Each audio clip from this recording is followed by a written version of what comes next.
Ironically, a lot of these women do not want to be, told how to be a woman, right? They're like, oh, a man can't tell me how to be a woman, but they're always trying to tell a man how to be a man. Oh, these men, it's because they're insecure. Oh, these men don't know how to do this because, it's their problem. And if a man is on his square, he not gonna care if I come in strong because, that's not gonna change anything. No, it's a deterrent.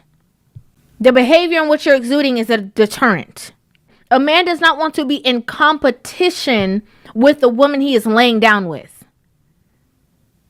He doesn't want that. And I should say a man firm in his masculinity, a man who's sure of himself, a confident man, a secure man, a quote unquote alpha man, he's not going to want that. He might chill with you for the night or for the weekend. But for the long haul, that's not going to work. There can't be two kings in the castle. Somebody got to be the queen. And if you look at how king and queens move, I've never seen a queen challenge the king in front of everybody and go toe to toe. Because at the end of the day, he still has the final say.